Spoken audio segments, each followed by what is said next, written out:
Today we are replacing the battery on my daughter's TTR 125.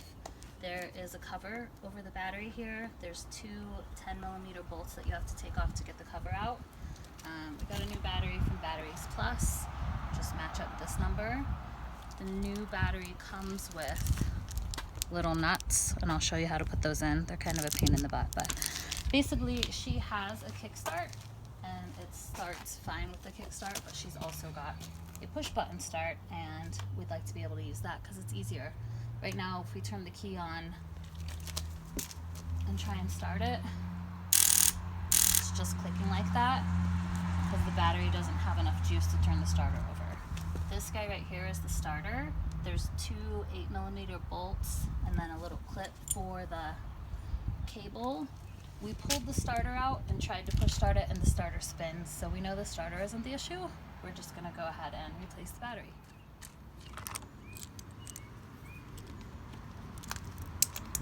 Pay attention when you're taking these bolts off.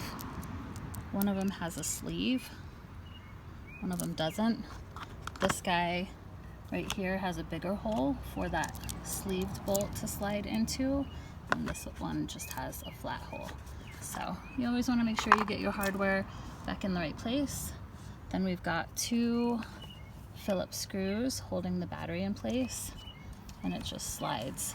Also going to take a quick second and match up my numbers, make sure that I have the right battery, and I do. The posts are located in the same spot, so looks like we have the correct part. Now we can disconnect the cables.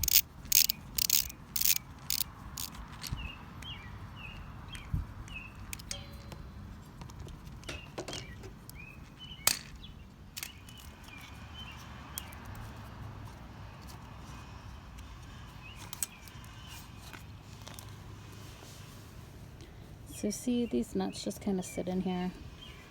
There's nothing really holding them in place, so you have to make sure when you start the screws that you're not cross-threading and that you get everything tight.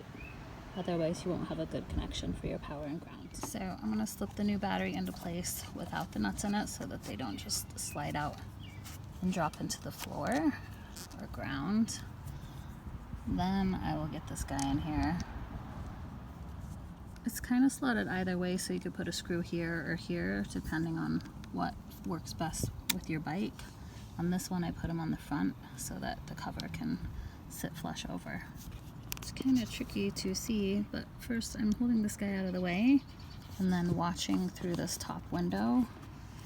As I tighten the screw down, you can see that plate sliding up. So this guy's good and tight. Going to put this little cover back in place and then start. This cable has tabs on either side. You want to make sure that those line up and are flush with the battery and not cockeyed, so that you've got a good connection.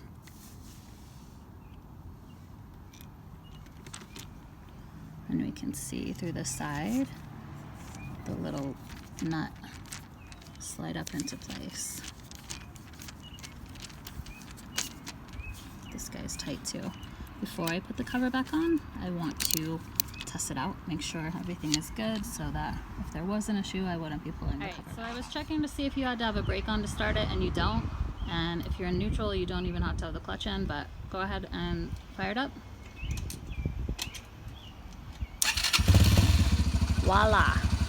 Now we can put the cover back in place, and this cover has two tabs on the bottom that slide into the two tabs in the case. You also want to make sure this guy is bent back. There's a little slot here for him. It's out of the way so you're not crimping the cable when you bolt the cover down. Peek over here, make sure this guy's in and that the cable is not getting squished. Then you tighten your two 10s and you are done replacing the battery.